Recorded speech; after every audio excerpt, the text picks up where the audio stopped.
ओम हर हर महादेव। माँ पार्वती की जय हो।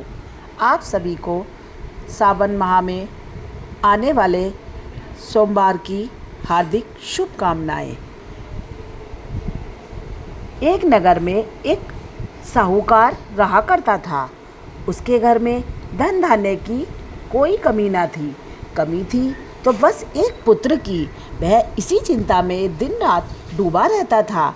पुत्र प्राप्ति की कामना में वह प्रत्येक सोमवार को भगवान शिव तथा माता पार्वती का व्रत और पूजन किया करता था। संध्या के समय वह प्रतिदिन शिव मंदिर में जाकर भगवान शिव की मूर्ति के सामने दीपक जलाया करता था। साहूकार के इस भक्ति भाव को देखकर एक दिन माता पार्वती ने शंकर भगवान से कहा, यह साहूकार आपका परम श्रद्धालु भक्त है। वह सदैव आपका व्रत और पूजन बड़ी श्रद्धा भाव से करता है। आपको उसकी मनोकामनाएं पूर्ण करनी चाहिए। पार्वती जी का वक्तव्य सुनकर भगवान शिव मुस्कुराए और बोले, देवी, भूलोक में सभी प्राणियों को उनके पूर्व जन्म के पाप पुण्य के अनुसार ही फल प्राप्त होता है। तब पार्वती जी ने कहा, भगवान, यह साहूकार आपका परम भक्त है, अतः यदि उसे किसी प्रकार का दुख है तो आपको उसका निदान अवश्य करना चाहिए। पार्वती जी का ऐसा आग्रह सुन भगवान शिव टाल नहीं सके और बोले, हे देवी, उस साहूकार का कोई पुत्र नहीं है। वह इसी चिंता में दिन रात डूबा रहता है। विधि के विधान के अनुसार उसके भाग्य में पुत्र न होने पर भी मैं उसे पुत्र प्राप्ति का वरदान देता हूँ, परंतु जब उसकी उम्र केवल 12 वर्ष की होगी तो वह मृत्यु को प्राप्त करेगा। माता पार्वती और भगवान शिव का यह वार्तालाप साहूकार सुन रहा था। पुत्र प्राप्ति के वरदान के बारे में जानकर न तो उसे कोई प्रसन्नता हुई और न ही दुख, लेकिन वह पहले की तरह ही भगवान शिव का पूजन करता रहा। शंकर भगवान के वरदान से साहूकार की धर्मपत्नी शीघ्र ही गर्भवती हो गई। साहूकार के घर में खुशियां छा गई। 9 महीने के बाद साहूकार की पत्नी ने एक सुंदर पुत्र को जन्म दिया। इस अवसर पर साहूकार ने ब्राह्मणों और निर्धनों को खूब अन्न दान दिया और वस्त्र दान किया। जब उसका पुत्र 11 वर्ष का हो गया तो साहूकार की पत्नी ने साहूकार से कहा कि पुत्र के विवाह के लिए सोचिएगा। साहूकार ने कहा, अरे प्रिय, मैं अभी अपने पुत्र का विवाह नहीं करूंगा, अभी मैं इसे पढ़ने के लिए काशी भेजना चाहता हूँ। साहूकार के इस निर्णय पर पत्नी को दुख तो बहुत हुआ, लेकिन वह उसका विरोध नहीं कर सकी। तब साहूकार ने अपने साले को बुलाकर उसे बहुत सा धन देकर कहा, तुम अपने भांजे को पढ़ने के लिए काशी ले जाओ और रास्ते में जहाँ भी रुको वहाँ यज्ञ दान आदि करते रहना।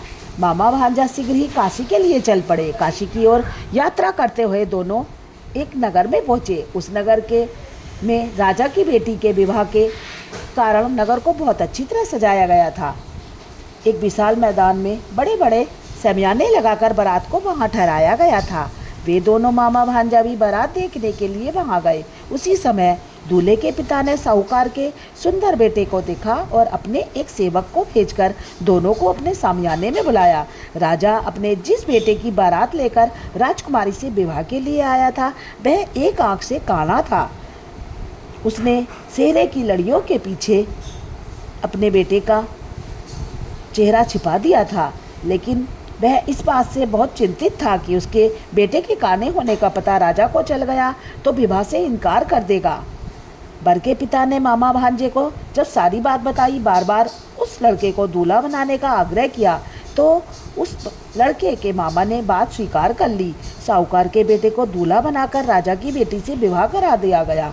फिर और कन्यादान का कार्य समाप्त होने पर बारात सामियाने में पहुंच गई। तब साहूकार के बेटे ने राजकुमारी के चुन्नी के पल्ले पर लिख दिया कि मेरा विवाह तेरे साथ हुआ है, परंतु वह राजा का बेटा मैं नहीं हूँ, वह एक आंख से काना है और तेरा विवाह मेरे साथ हुआ है। यह सुनकर राजकुमारी ने काने दूल्हे के साथ जाने से मना कर दिया और कहा, मेरा विवाह तो उसी के साथ हुआ है जो काशी पढ़ने चला गया। और उसने चुन्नी के पल्ले पर यह भी लिख दिया था कि मैं काशी पढ़ने के लिए जा रहा हूँ। तब राजकुमारी ने अपने पिता से कहा कि पिताजी, मेरा पति तो वही है जो काशी पढ़ने गया है, मैं उसी के साथ ही जाऊंगी क्योंकि उसी से मेरा विवाह हुआ है। उसी समय अपने पिताजी को सारी बातें बताई। राजा को बहुत क्रोध आया। उसने राजा के लड़के के साथ राजकुमारी को विदा नहीं किया। दूसरा राजा अपने बेटे और बारात के साथ खाली ही लौट गया। उधर साहूकार का बेटा अपना मामा काशी जा पहुँचे। वहाँ जाकर मामा ने यज्ञ करा और अपने भांजे को पढ़ाना शुरू किया। जब वह 12 वर्ष का हुआ तो उसकी मृत्यु का समय नज़दीक आ गया। एक दिन मामा भांजे दोनों बैठे थे। लड़के ने कहा, मामा, मेरी कुछ तबीयत खराब सी लग रही है। मामा ने बोला, अंदर जाके लेट जाओ। लड़का कमरे में शयन के लिए पहुंचा और जाते ही वह मृत्यु को प्राप्त हो गया। शंकर भगवान के वरदान के अनुसार लेटे लेटे ही उसकी मृत्यु हो गई। यज्ञ के बीच मामा ने कक्ष में जाकर देखा तो अपने भांजे को मृत पाया। वह बड़ा दुखी हुआ, लेकिन उसने यज्ञ में विघ्न न पड़ने के कारण से विचार से स्वयं पर संयम रखा और इस बात की चर्चा नहीं की और यज्ञ पूर्ण किया। ब्राह्मणों के जाने के बाद उसने रोना पीटना शुरू किया। संयोग से उसी समय शिव पार्वती यज्ञ स्थल के ऊपर से गुजर रहे थे। पार्वती जी ने जब जोर से रोने की आवाज़ सुनी तब भगवान से बोली, हे प्रभु, कोई दुखिया रो रहा है, उसके कष्ट का निवारण कीजिए। तब भगवान शिव ने कहा, यह वही साहूकार का बेटा है जिसकी आयु 12 वर्ष की थी, वह मृत्यु को प्राप्त हो गया है। तब पार्वती ने कहा, हे भगवान, इसके माता पिता तो मर जाएंगे, आप इसके बेटे को जीवित कर दीजिए। पार्वती के इस आग्रह को भगवान शिव नहीं टाल सके और उन्होंने लड़के को पुनः जीवित कर दिया। तब साहूकार का पुत्र ओम नमः शिवाय कहता हुआ उठ बैठा। शिव और पार्वती कैलाश को चले गए। कुछ दिनों की यात्रा के बाद मामा भांजा दोनों उसी नगर में पहुँचे जहाँ राजा ने अपनी बेटी का विवाह कराया था। उसके साथ राजा ने साहूकार के बेटे को पहचान लिया और उसे घर पे बुलाया और अपनी बेटी को उसी के साथ विदा किया और खूब आदर सत्कार करके फिर बहुत सा धन बहुमूल्य देकर उसको विदा किया। जब साहूकार और उसकी पत्नी छत पर बैठे हुए थे कि हमारा बेटा वापस आएगा तो नीचे उतर जाएंगे, वरना हम अपने पुत्र के लिए यहीं से कूदकर जान दे देंगे। उधर साहूकार और उसकी पत्नी यही सोच रहे थे। तब एक सैनिक ने आकर कहा कि आपका पुत्र सकुशल वापस लौट आया है, तो उन्हें विश्वास नहीं हुआ। लेकिन जब सैनिक ने शपथ लेकर यह बात कही कि वह अपनी पत्नी और संबंधियों और धन के साथ गाजे बाजे के साथ घर आया है, राजकुमार की बेटी से विवाह की सूचना में उनकी प्रसन्नता में 4 चांद लग गए।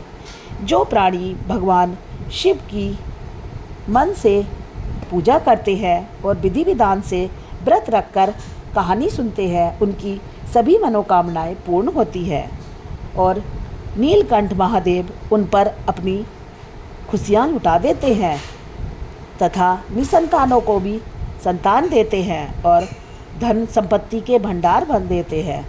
हे प्रभु, हे महादेव, जिस तरह आपने साहूकार को सुखी किया उसी तरह सभी पर अपनी कृपा बनाए रखना। हर हर महादेव।